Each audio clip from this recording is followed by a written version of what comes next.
morning mga beshi! Isang magandang umaga. So ayun, sumisikat ang haring araw. Kaya sigurado magandang araw na nga. So almusal na po tayo. Cup noodles at saka pandesal.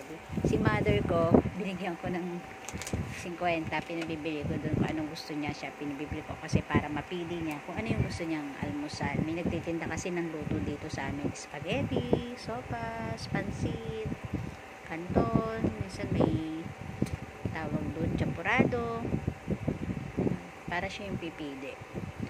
Sabi niya sa akin, wala pa nga tayong benta. Sabi ko, kaya nga tayo nagtitinda para may pangkain tayo. Sabi ko, sige na, bili ka na. Ayaw niya sanang bumili kasi wala pa kami benta masyado. Sabi ko, okay lang yan. So, ayun, kain na po tayo mga beshi. Pandesal.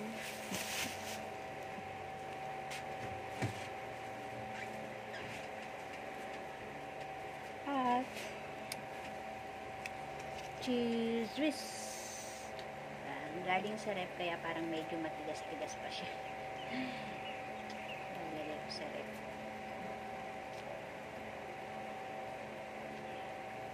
Lapit na siya maubos, konti na lang.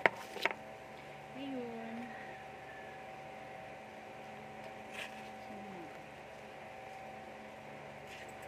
Ito gaya po.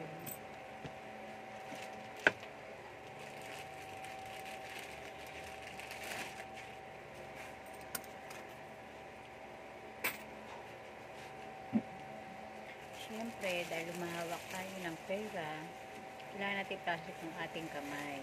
Diba? Kumusta po kayo? Natulog po ba kayo ng maayos? Kasi ako hindi masyado. Parang feeling ko pasumpong yung vertigo ko. Hindi ko alam kung dahil sa mata, dahil lagi ako nakatutok sa cellphone. Diba? Alam nyo ba? Siyempre, hindi ba? Dati kasi hindi ako masyadong, may cellphone ako, pero hindi ako masyadong nagagagamit. Kahit may FB ako, hindi na ako nagpo-post, yung mga ganun. Kasi ginagamit ko lang siya pang trabaho, pang mga emergency call, sa mga anak ko. Pero ngayon, dahil nga nagre-reels tayo, syempre, kailangan lagi tayong may upload. Pero syempre, kailangan limit mo din yung mga pinopost mo, no? Hindi yung buong buhay mo, i-detalye mo. Hindi naman tayo sikat na vlogger, di ba? Siguro, pag yung sikat na vlogger na, yung iba, di ba, ginagawang parang style reality show na yung pagbablog nila. So, kung sikat, okay lang. Pero kung mga katulad natin na i-detalye mo yung buhay mo, hindi maganda, di ba? Tira tayo ng konting privacy. Wala ang pag-tik di ba ta? Sino walang pasok? Hindi. Nahatid lang yan. Nahatid mo si mama. Mamaya pa naman. Susukatan lang yung hamba doon.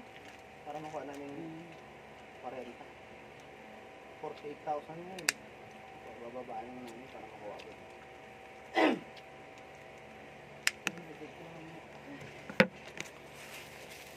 Dahan sa ulo para makuha yung pera.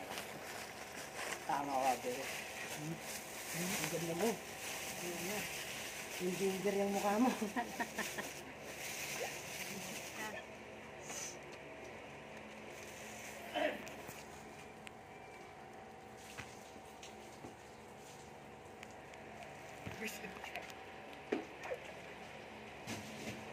Pansit ang binili ni Mudra.